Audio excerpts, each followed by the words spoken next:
Non, déjà c'est...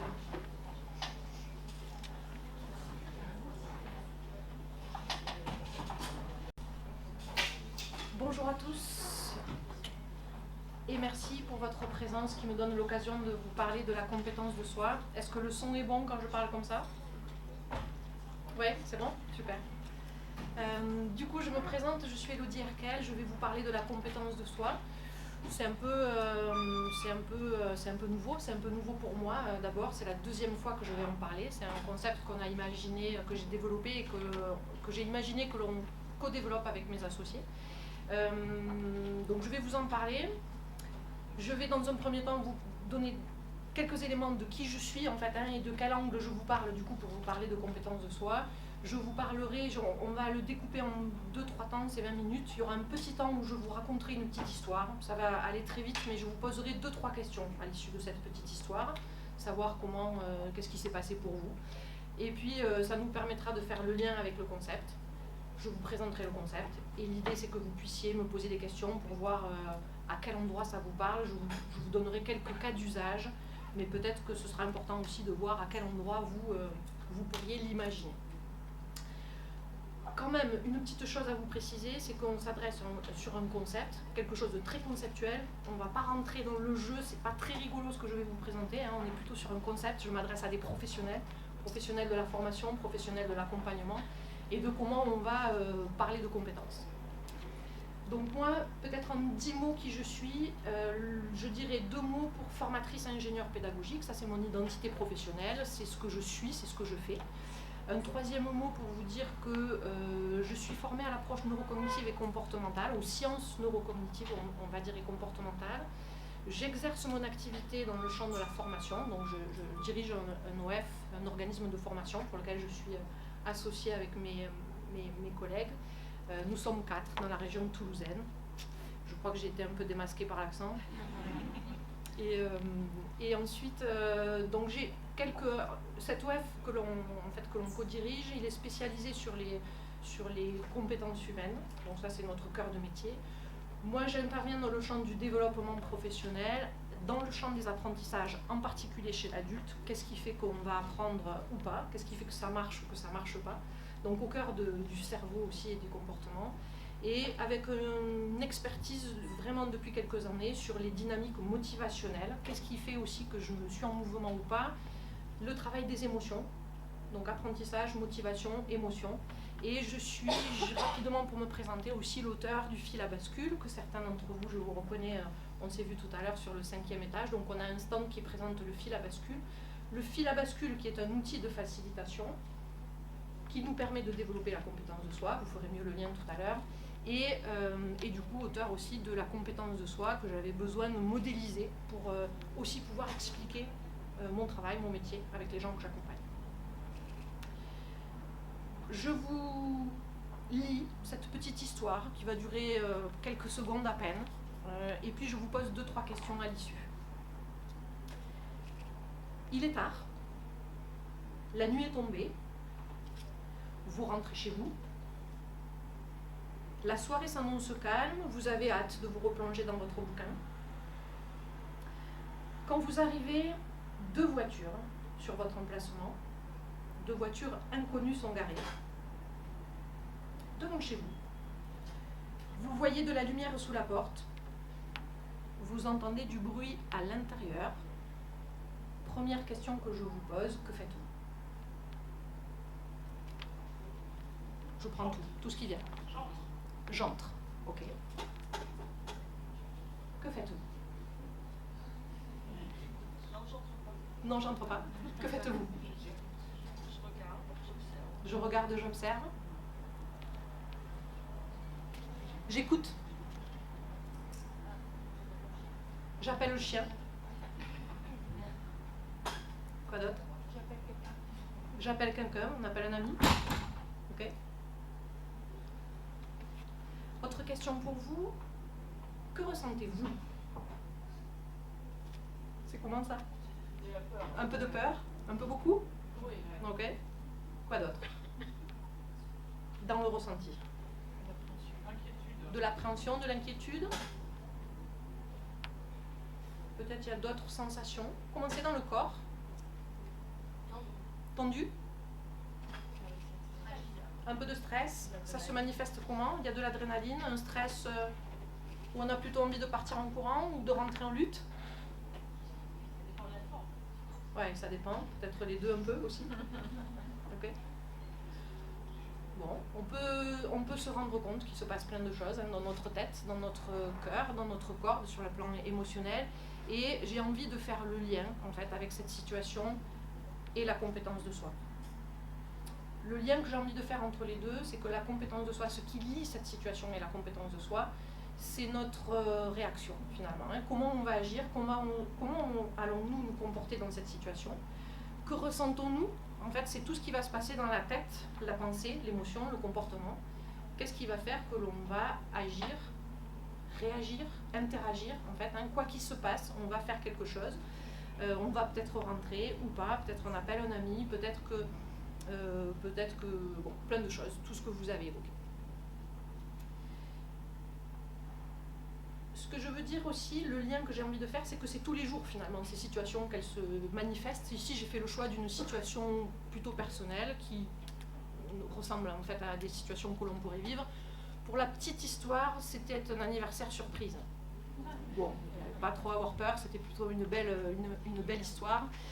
Mais en fait, des situations comme ça, que ce soit dans notre pro ou dans notre perso, il en arrive plein.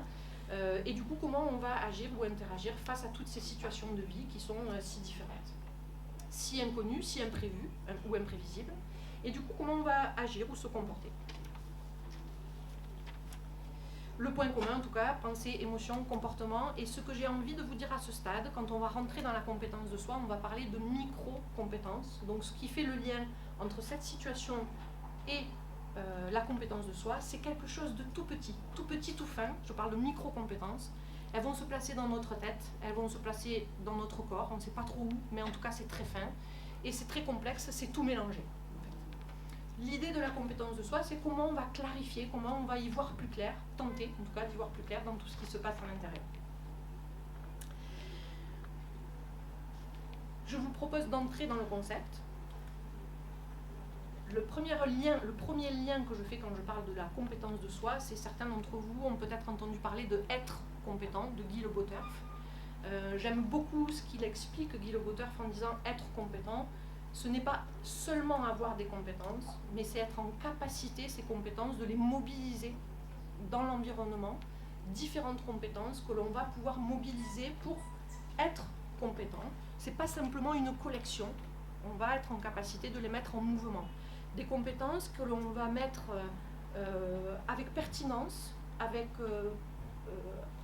de manière adaptée dans une situation. Voilà ce que dit Leboterf. Donc moi je m'appuie là-dessus pour dire qu'on a besoin de travailler cette compétence de soi, pas simplement pour avoir des compétences, mais bien être compétent. Et je parle aussi de compétence de soi comme étant une capacité, c'est-à-dire qu'on va devenir capable de. Capable de quoi? On va le voir un peu plus en détail. Mais qui dit capacité dit apprentissage. C'est-à-dire que soit on a appris à le faire et du coup on est capable de, soit on n'a pas encore appris et j'aime l'idée qu'on va pouvoir aussi le développer. Et donc je vais vous détailler un petit peu ces différents apprentissages, ces différentes capacités. Donc j'ai présenté une deuxième slide. Est-ce que c'est maintenant que je vous la montre et je mets tout en même temps? Non, pas tout de suite, je vous la montrerai à la fin. Je vais les énoncer une par une. Il y en a 7. Il y a 7 dynamiques avec 7 grandes capacités. J'ai éteint le micro? Bon. La première dynamique, je l'ai appelée dynamique cognitive, dynamique identitaire, c'est-à-dire tout ce qui concerne l'être. Des capacités qui sont, peut-être je vais faire passer les cartes au fur et à mesure, vous allez pouvoir les faire circuler entre vous. Mais en tout cas, cette dynamique identitaire, si par exemple on reprend notre histoire du début, la dynamique identitaire, on va retrouver dedans une carte sur l'estime. Par exemple, avoir une juste estime de soi ou avoir confiance en soi ou en ses capacités pour agir. Ça, c'est dans la partie dynamique identitaire avec une carte estime. Mais je pourrais aussi avoir une carte, toujours dans la dynamique identitaire, une carte émotion, c'est-à-dire observer mes émotions, peut-être les miennes ou celles des autres, comprendre les mécanismes de stress. Donc ça, c'est aussi dans la dynamique identitaire. Être. dynamique identitaire, être. Deuxième dynamique que je vous propose, c'est la dynamique cognitive. Qu'est-ce qui va se passer dans ma tête à ce moment-là? C'est vraiment toute la partie des... Ouais, c'est ce qui se passe dans la tête. Si je fais le lien avec des exemples de cartes sur la partie pensée, donc là, tout à l'heure on était sur être, là on est sur pensée, on va avoir par exemple observer ses pensées, ses ressentis ou ses sentiments. Donc comment la tête va être en action pour porter un regard un peu méta sur dans quel état je suis. On va aussi être dans analyser et comprendre ses comportements. Qu'est-ce qui se joue, qu'est-ce qui m'arrive, qu'est-ce qui se passe, est-ce que je peux prendre le temps d'y réfléchir. En tout cas, ça c'est la proposition avec cette deuxième dynamique. On a une troisième dynamique qui concerne l'apprendre, une dynamique apprenante. Et par exemple, en résonance avec l'histoire, il pourrait y avoir dans cette dynamique le changement, avec accepter de ne plus faire comme avant, ou peut-être lâcher ses automatismes pour faire autrement. Peut-être que d'habitude, je vais spontanément dans cette situation, je vais ouvrir la porte. Peut-être que là, ça vaut le coup de ne pas ouvrir tout de suite. Peut-être que d'habitude, je me cache dans ma voiture et j'ai trop peur d'y aller. Peut-être que cette fois-ci, ça vaut le coup d'y aller. En tout cas, comment je vais apprendre de cette situation à changer quelque chose. Ou peut-être dans l'apprentissage, dans cette troisième dynamique, on a une carte attention qui pourrait être déplacer ou mobiliser mon attention, ou encore focuser ou maintenir mon attention. Peut-être que je vais rester là dans ma voiture et je vais observer avec attention dans cette situation. On a une quatrième dynamique qui est la dynamique comportementale. Donc là, on va être dans agir. Si je fais avec le lien avec la situation évoquée tout à l'heure, on a une carte, par exemple, responsabilité, agir avec autonomie. Est-ce que c'est possible, en fait, que cette fois-ci, j'agisse avec autonomie, ou est-ce qu'il faut que j'appelle un ami? Et c'est possible aussi, on serait dans une autre dynamique. On a une cinquième dynamique qui est la dynamique relationnelle, pour relationner. On a une sixième dynamique qui est la dynamique collaborative, pour collaborer, et une septième dynamique qui est la dynamique inventée, pour imaginer autre chose. Dans la dynamique inventée, ou dans la dynamique innovante, on va avoir par exemple l'inattendu, cette carte-là, qui nous invite à surprendre ou se laisser surprendre, vivre l'imprévu ou l'inattendu, l'insolite ou improvisé. Donc ça, ce que je vous cite là, ce sont des micro-compétences de ce référentiel. Où on a par exemple, toujours dans la dynamique innovante qui est inventée, on peut avoir la carte sur imaginer des solutions différentes. C'est aussi possible. En fait, je vous montre cette compilation de dynamique. Donc la compétence de soi. La compétence de soi, c'est ça. Donc je viens de vous citer ces 7 dynamiques. Dans chacune de ces 7 dynamiques, on va retrouver 8 thèmes. Donc il y a 8 thèmes dans la partie de l'être, 8 thèmes dans la partie pensée, etc., etc., etc. Et dans chacun de ces thèmes, donc ce que j'appelle un thème, c'est par exemple cette carte-là, oui, dans la partie innovante, donc on se retrouve là, dynamique innovante avec inventé, on retrouve un thème qui est imagination, et dans ce thème, dans cette carte-là, on va retrouver 4 micro-compétences. Donc c'est pour ça qu'au total, on se retrouve avec un référentiel de 7 dynamiques, de 56 thèmes et de 224 micro-compétences. Donc ces 224 micro-compétences, c'est là où on en arrive à qu'est-ce qu'on fait avec ce gros machin, cette grosse usine à gaz de micro-compétences. Pour moi, ce qui était important, alors j'ai posé quelque chose quand même sur la compétence de soi, donc c'est cette capacité d'un individu à mobiliser des micro-compétences qui sont transverses. Ça veut dire que ce soit dans ma vie pro, dans ma vie perso, que ce soit en tant que dirigeant, en tant que collaborateur, peu importe. En fait, ces compétences-là, dès l'instant qu'on est humain, avec un système cognitif, émotionnel, comportemental, on va tous s'y retrouver dedans. C'est pour ça qu'elles sont transverses. En tout cas, on mobilise des capacités en vue, ici, de pouvoir agir ou interagir en situation. Et pas agir n'importe comment, mais c'est agir de manière pertinente, avec compétence et aussi éthique. Il y a un parti pris très fort dans la compétence de soi. C'est avec une dimension éthique, ça veut dire rapidement comment vouloir le bon et le bien pour soi-même. Il y a une dimension sociale, donc comment vouloir le bon et le bien pour les autres, pour l'environnement, et ça s'adapte partout. Guy Lebotter, peut-être vous l'avez entendu dire, il parle du ça va pas, le savoir agir, le vouloir agir, le pouvoir agir, hein, SA de savoir agir, VA de vouloir agir et PA de pouvoir agir. Et moi je parle ici de savoir-être, de pouvoir agir et de vouloir devenir, avec cette dimension-là de connaissance de soi.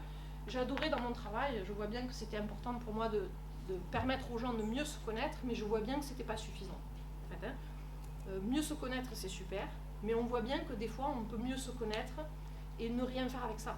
En fait, hein. Donc l'idée, c'est de la compétence de soi, c'est comment je me connais mieux, ok, super, mais comment je vais aussi mieux m'utiliser. Pas trop le terme s'utiliser, hein, quel usage je vais faire de moi, c'est pas terrible, j'ai pas trouvé mieux encore, mais en même temps j'aime bien l'idée, c'est aussi comment je vais prendre soin de moi en m'utilisant de manière adaptée dans toutes les situations. Et vouloir devenir, il y a quelque chose dans la compétence de soi, c'est aussi la dimension, je parle des émotions et des motivations, c'est-à-dire qu'il y a une dimension de projection, c'est pas simplement qui je suis à un instant donné, mais c'est qu'est-ce que je suis en capacité de faire et qu'est-ce que j'ai envie d'aller chercher ou de faire plus tard ou plus loin dans le futur ou dans un autre espace.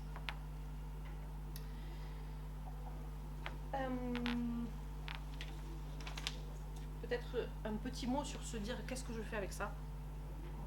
Peut-être vous avez des idées déjà. Peut-être 5 minutes 3 Allez, on se dit, soit c'est vous qui dites un petit mot, soit c'est moi, peut-être c'est mieux que ce soit moi sur un format aussi court. Qu'est-ce que je fais avec ça? Pourquoi j'ai eu besoin de concevoir la compétence de soi? J'accompagne, alors je fais la formation de l'accompagnement depuis 20 ans maintenant.